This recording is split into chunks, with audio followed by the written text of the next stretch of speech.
Hi there, welcome to my views and news. TPLF Debrecen wing broke its silence today. We have been waiting to hear from TPLF about DDR, ongoing disarmament, demobilization, and reintegration of Tigray fighters. TPLF questioned DDR in today's appearance. Emmanuel Assefa held a press briefing, who is party's deputy chairman.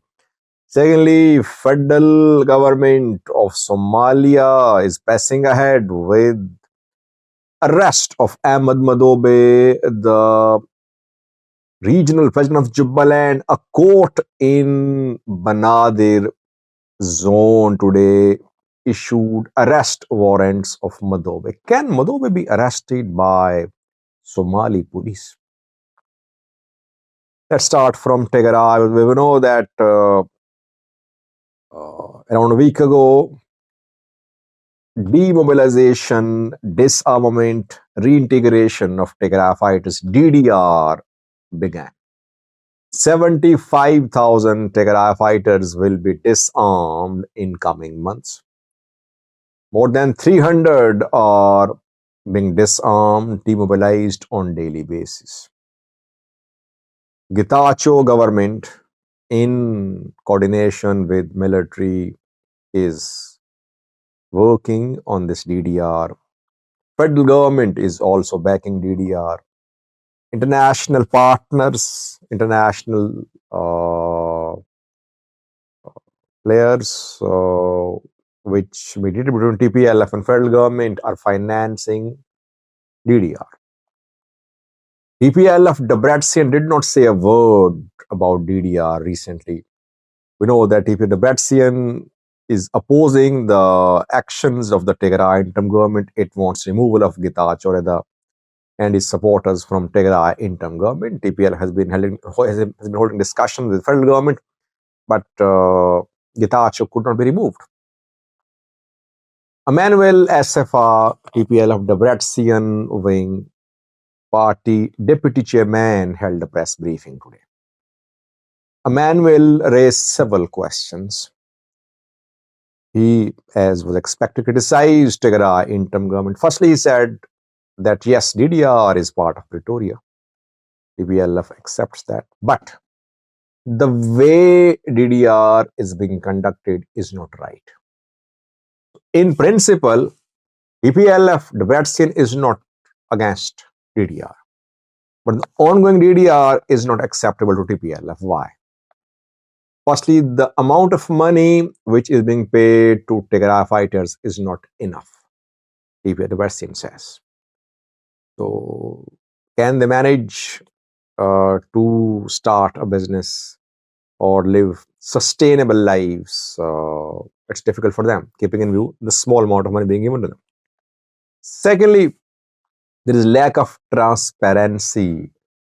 Emmanuel Assefa said the biometric system which is being used to enlist and verify Tigray fighters is not transparent. So TPLF Debrecen, in a way, accused Tigray interim government of pressing ahead with DDR in an unfair manner, and a manner which is not transparent. Secondly, Emmanuel Assefa raised the question of IDPs who returned to their houses to be resettled in Salanti. He said those IDPs are again in trouble. They are being harassed, and some are considering returning to refugee camps. He accused Getachew's interim government of complete failure. That this government in the last 2 years did not do anything. It could not solve important issues like Tigray's sovereignty, restoration of Tigray's borders, return of IDPs, investigation into human rights abuses, accountability. And when international inquiry was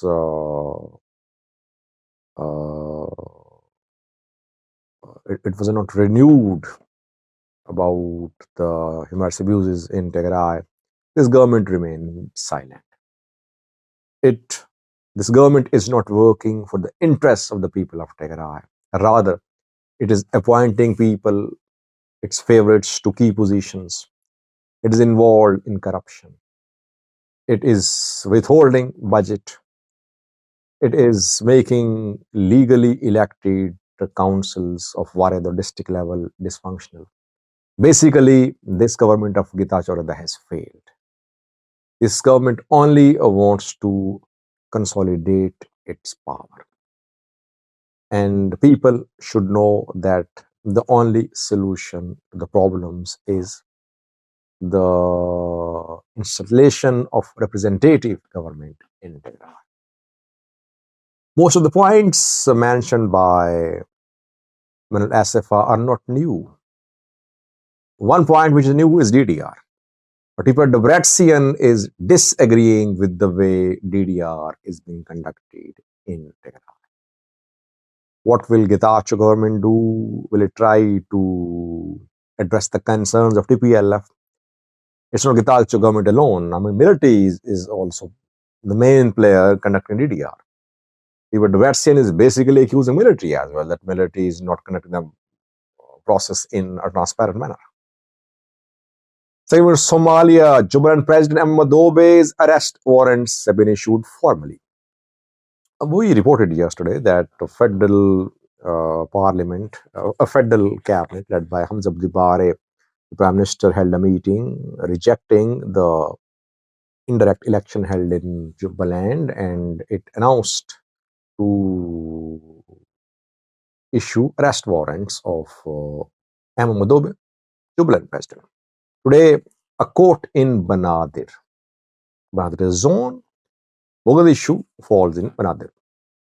A court in Banadir formally released arrest warrants of Ahmad Madobe, regional president of Jubaland. Somali police has been ordered to arrest Madobe and to bring him to the court.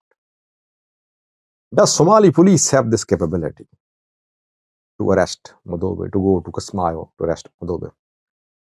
I don't know. It's difficult, very difficult. By the way, I drew some parallels in some videos about the conditions which led to start of war between Tigray, regional government, Ethiopian federal government, and the ongoing situation in Somalia between Jubaland regional government and Ethiopian federal government, and Somalia's federal government. Could we see an Ethiopia-like war in Somalia too? Just one point is that I think Jubaland region is not as united as Tigray was. I doubt the capabilities of Jubaland forces in terms of countering federal forces. And these Somali regional leaders, militia, sometimes they come close to starting a war, but then suddenly they reach a settlement too. You know what happened when Farmajo wanted an extension. He got extension from one house of the parliament, but then militias and other tribal groups rose armed.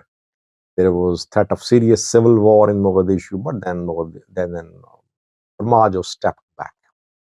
Let's see what happens here too. So far, the government is trying to mobilize its forces toward Jubaland. Jubaland saying that it will protect its territory, that federal government's actions are violations of Somalia's constitution. Let's see. I don't think that Somali police can go to Kismayo to arrest Madobe. Madobe can only be arrested if a large-scale military operation is launched in Jubaland and Madobe is removed from power from Kismayo. We'll have to wait to see. Thank you for watching.